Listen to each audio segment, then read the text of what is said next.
Tonight on the 31 Nights of Halloween Horror, beautiful bikini babes, stripper lifeguards, and David Hasselhoff. What could possibly ruin this wonderful time?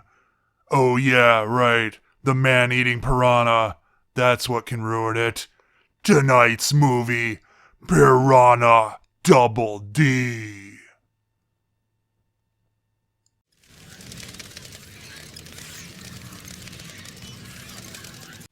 Hello everybody and welcome back to another episode of the 31 Nights of Halloween Horror. Worst apocalypse ever. Ow. Okay, hey, alright. Episode number 20. Episode number 20. Oh my goodness, we are almost two-thirds of the way through this. Can you believe that? Can you believe that? This is just flying right by.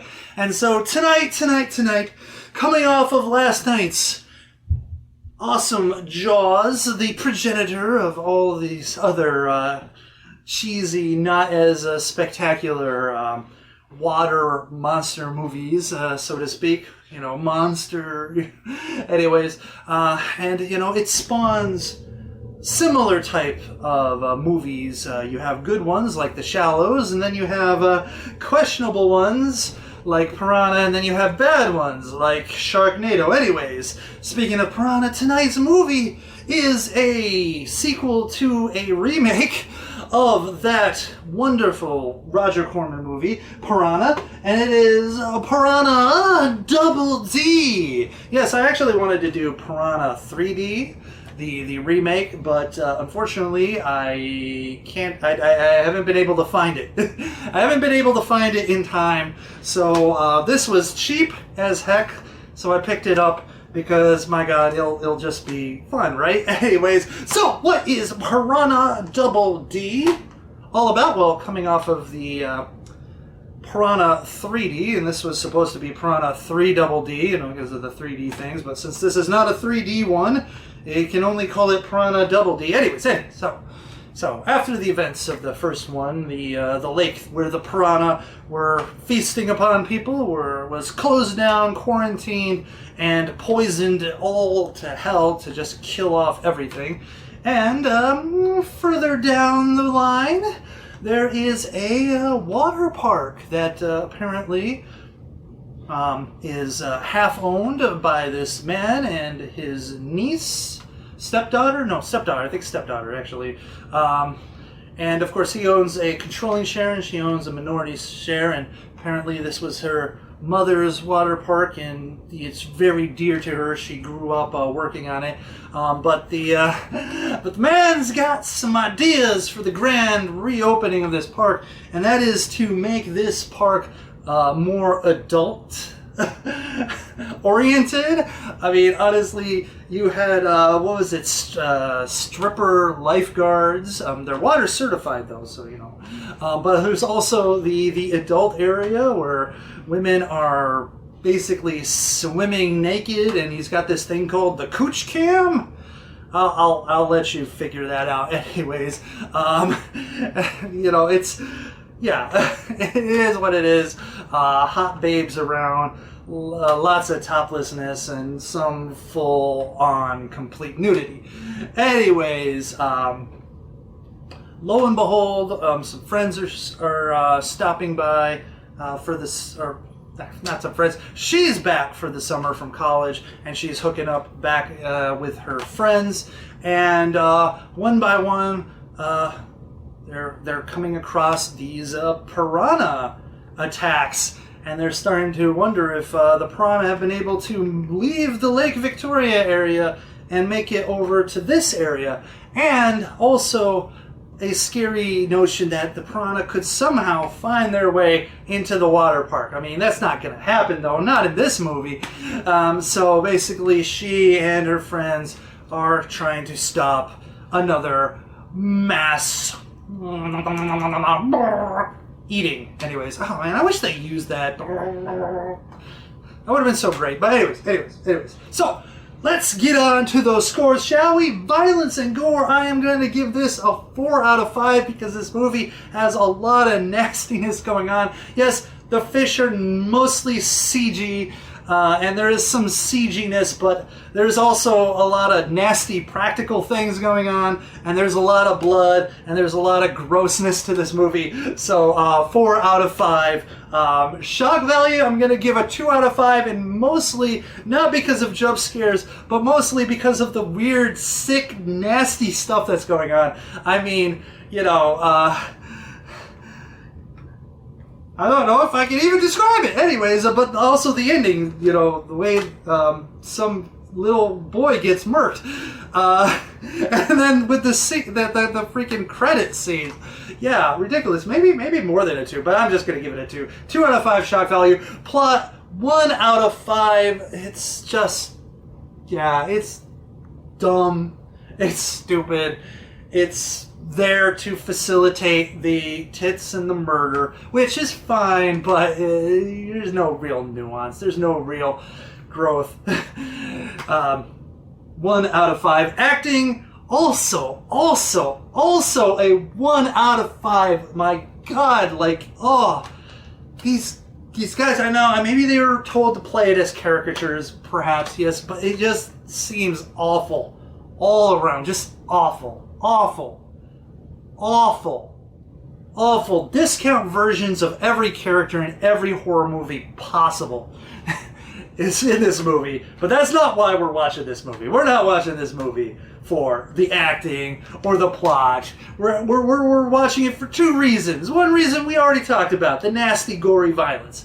The next reason we're watching this is for the next category, nudity. 5 out of 5. Yes, there are a lot of tits in this movie and a lot of cooch cam, I guess, butts, ass, you know, just it's spattered throughout. Sure, yeah, it's not mingling on or staying on as long as some other movies may dwell on certain things, but still, it is there and it is in great supply. And yeah, I'm not going to complain. 5 out of 5. So, moving on to enjoyment factor, I am going to give this a 3 out of 5.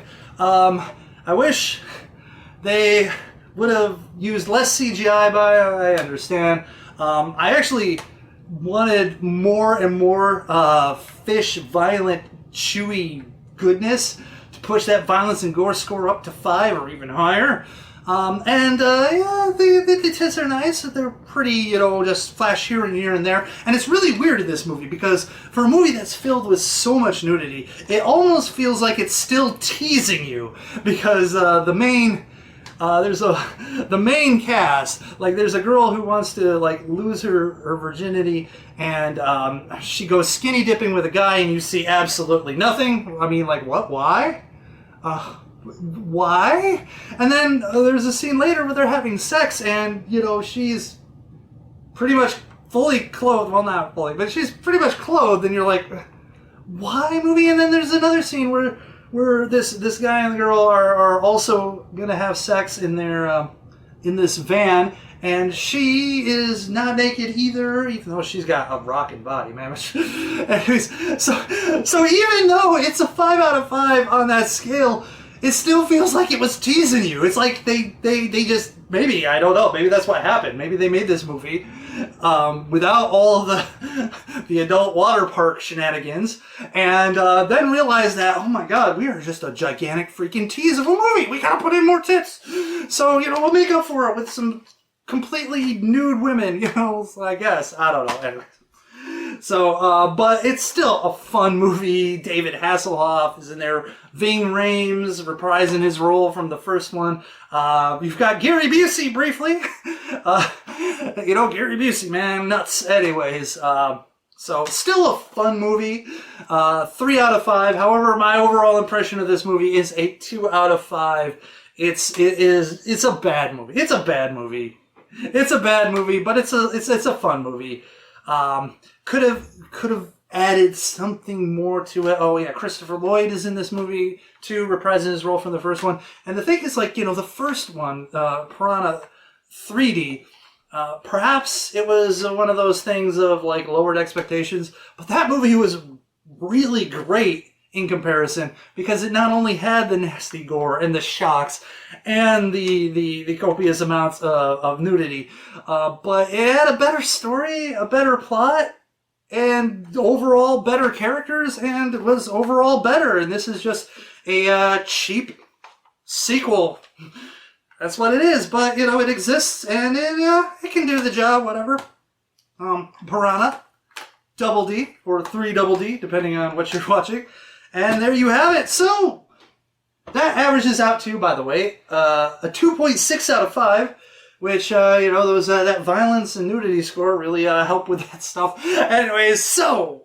that is it for Piranha Double D. Leave a comment in the comment section below. Did you agree with me, disagree with me? Did you like the movie? Did you dislike the movie? Come on, guys, give me something. I don't know. Anyways, rate, comment, subscribe, all that stuff. And I will see you next time on the 31 Nights of Halloween Horror. And remember, friends, countrymen, lend me your ears. You know, honestly, the idea of an adult water park is kind of intriguing. I'm not gonna lie. Though I must admit, unless they're really, really like hiring, you know, paid guests, you know, in a certain way, I would feel that it would probably be not as good an experience in practice as it would be in theory, because I'm sure it just would be about 90% sausage fest and 10% other, with maybe 2% being paid strippers to be there just to like try to, you know, have some more female representation in there, and the rest probably would be just not kind to look at. I don't know. Anyways, yeah. But intriguing idea, mind you. Intriguing idea. You